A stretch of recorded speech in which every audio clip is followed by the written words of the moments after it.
Hi all, അസ്സലാമലൈക്കും. Welcome back to Silnas kitchen.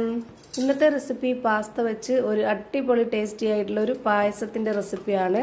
ഒരു തവണ ഉണ്ടാക്കി കുടിച്ചു കഴിഞ്ഞാൽ പിന്നെ നമുക്ക് വീണ്ടും വീണ്ടും ഇതേപോലെ തന്നെ ഉണ്ടാക്കി കഴിക്കാൻ വേണ്ടി തോന്നും. അതുപോലെ തന്നെ പാസ്ത വെച്ചിട്ട് നമുക്ക് ഈ രീതിയിലും ഉണ്ടാക്കി കഴിക്കാമെന്നുള്ളത് പലർക്കും അറിയാത്തൊരു കാര്യമാണ്. അപ്പോൾ ഇതെങ്ങനെയാണ് തയ്യാറാക്കുന്നതെന്ന് അറിയാനായിട്ട് വീഡിയോ സ്കിപ്പ് ചെയ്യാതെ മുഴുവനായിട്ടൊന്ന് കണ്ടു നോക്കണേ. റെസിപ്പിയിലോട്ട് കിടക്കുന്നതിന് മുമ്പായി സിൽനാസ് കിച്ചൺ ചാനൽ ആദ്യമായിട്ട് കാണുന്നവരാണെങ്കിൽ പ്ലീസ് ഒന്ന് സബ്സ്ക്രൈബ് ചെയ്തേക്കണേ. ഒപ്പം തന്നെ ഈ വീഡിയോസ് നിങ്ങൾക്ക് ഇഷ്ടപ്പെടുകയാണെങ്കിൽ ഒരു ലൈക്ക് ചെയ്ത് ഷെയർ ചെയ്ത് സപ്പോർട്ട് ചെയ്യാനും മറക്കരുത്.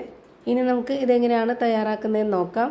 അപ്പോൾ നമ്മുടെ ഇന്നത്തെ ഈ ഒരു സ്വീറ്റ് അല്ലെങ്കിൽ പായസം തയ്യാറാക്കാനായിട്ട് ഞാനിവിടെ ആദ്യം തന്നെ മിക്സഡ് ജാർ എടുത്തിട്ട് അതിലേക്ക് 250 ml കപ്പിൻ്റെ അളവിൽ 1/4 കപ്പ് പാസ്ത ഇട്ട് കൊടുക്കുന്നുണ്ട്. ഈ ഒരു പാസ്ത നമുക്കൊന്ന് പൊടിച്ചെടുക്കാം. നമ്മുടെ റെഡിമെയ്ഡ് പാലാട മേടിക്കാൻ കിട്ടുമ്പോൾ അത് ചെറുതായിട്ട് പൊടിയായിട്ടല്ലേ ഉണ്ടാവുക. ആ ഒരു പരുവത്തിലാണ് നമ്മളിതിനെ പൊടിച്ചെടുക്കുന്നത്. ഒരുപാട് പൊടിഞ്ഞു പോകരുത്. ഞാനിപ്പോൾ അതിൻ്റെ പരുവം കാണിച്ചു തരാം. ഇപ്പോൾ ഞാനിത് കയ്യിലെടുത്ത് കാണിച്ചു തരാം. ഈ ഒരു പരുവത്തിലാണ് നമുക്കിത് പൊടിച്ചെടുക്കേണ്ടത്. പൾസ് മോഡിലിട്ടിട്ട് 1-2 പ്രാവശ്യം ഒന്ന് കറക്കി എടുത്താൽ മതി. അപ്പോൾ കറക്റ്റ് ഈ ഒരു പരുവത്തിൽ കിട്ടിക്കോളും.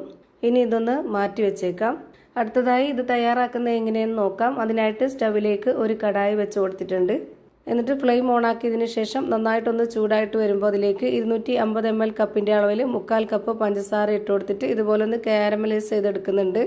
ഒരുപാട് കളർ ചേഞ്ച് ആവുന്നവരെ വെയിറ്റ് ചെയ്യേണ്ട ആവശ്യമില്ല. നമുക്ക് ചെറുതായിട്ടൊന്ന് കളർ ചേഞ്ച് ആയാൽ മതി. ഒരുപാടായിപ്പോയാൽ അത് കയ്പ്പ് രസത്തിലോട്ട് പോകും. ഈ ഒരു പരുവത്തിലാണ് കാരമലൈസ് ചെയ്തെടുക്കുന്നതെങ്കിൽ നല്ലൊരു മണവും ടേസ്റ്റൊക്കെ ആയിരിക്കും. അപ്പോൾ ഇങ്ങനെ ആകുമ്പോൾ ഞാനൊന്ന് ലോ ഫ്ലെയിമിൽ ഇട്ട് കൊടുത്തിട്ട് ഇതിലേക്ക് പാലൊഴിച്ച് കൊടുക്കുന്നുണ്ട്. പാലൊഴിച്ച് കൊടുത്തതിന് ശേഷം പിന്നെ നമുക്ക് ഫ്ലെയിം കൂട്ടി വയ്ക്കാം. ഞാനിവിടെ എടുത്തിട്ടുള്ളത് കട്ടിയായിട്ടുള്ള പശുവിൻ പാലാണ്. 250 ml കപ്പിൻ്റെ അളവിൽ 2.25 കപ്പ് പാലെടുത്ത് ഒഴിച്ചു കൊടുത്തിട്ടുണ്ട്. ഇനി ഇത് ഹൈ ഫ്ലെയിമിൽ ഇട്ട് കൊടുത്തിട്ട് നന്നായിട്ടൊന്ന് ഇളക്കി കൊടുക്കാം. അതിൻ്റെ കൂടെ തന്നെ നമുക്ക് നല്ലൊരു മണത്തിന് വേണ്ടി ഒരു 3 ഏലക്കയും കൂടെ ചതച്ച് ഇട്ട് കൊടുക്കുന്നുണ്ട്. ഇനി നമ്മുടെ ആ ഒരു പഞ്ചസാര നല്ലപോലെ അലിഞ്ഞു വന്നോളും. ഇനി നമ്മൾ ഈ ഒരു പഞ്ചസാരയിൽ നമ്മളൊരു 2 മിനിറ്റ് നേരം പാല് നന്നായിട്ട് തിളപ്പിക്കണം. ഈ പാലൊന്ന് ചെറുതായിട്ട് വറ്റി കട്ടിയായിട്ട് വരുമ്പോഴാണ് നല്ല ടേസ്റ്റ്. ഇനി അടുത്തതായിട്ട് ഞാൻ ഇതിലേക്ക് ഇട്ട് കൊടുക്കുന്നത് തേങ്ങാപ്പാലിൻ്റെ പാൽപ്പൊടിയാണ്. നിങ്ങൾക്ക് വേണമെന്നുണ്ടെങ്കിൽ പശുവിൻ പാലിൻ്റെ പാൽപ്പൊടി ഇട്ട് കൊടുത്താലും മതി. ഏതായിരുന്നാലും നല്ല ടേസ്റ്റാണ്. ഇപ്പോൾ പാലൊഴിച്ചതിന് ശേഷം 1-2 മിനിറ്റ് ആയിട്ടുണ്ട്. ചെറുതായിട്ടൊന്ന് പാല് വറ്റി കട്ടിയായിട്ട് വന്നിട്ടുണ്ട്. ഈ ഒരു സമയത്ത് ഞാനിതിലേക്ക് പൊടിച്ചു വെച്ചിരുന്ന ആ ഒരു പാസ്ത മുഴുവനായിട്ടും ഇട്ട് കൊടുക്കുന്നുണ്ട്.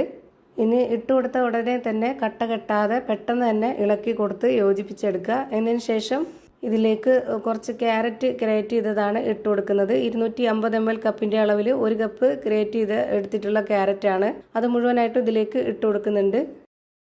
ഇത് രണ്ടും ഇട്ട് കൊടുത്തതിന് ശേഷം ഒരു മീഡിയം ഫ്ലെയിമിൽ ഇട്ട് കൊടുത്തിട്ട് വേണം ഇത് വേവിച്ചെടുക്കാനായിട്ട്.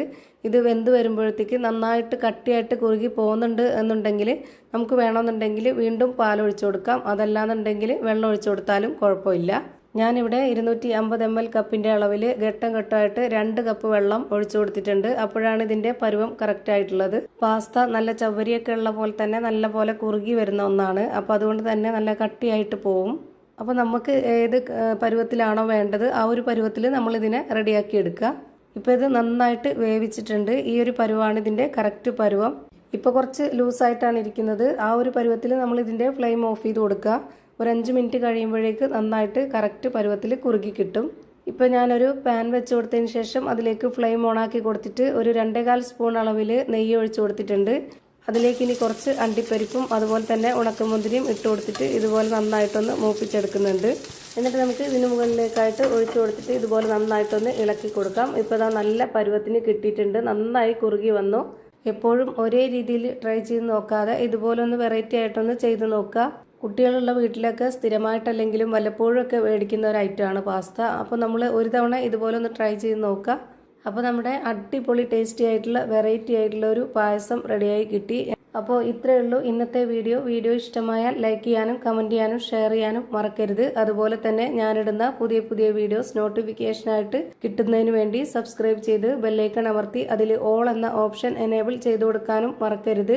പുതിയൊരു വീഡിയോയുമായി വീണ്ടും വരും. Thank you for watching.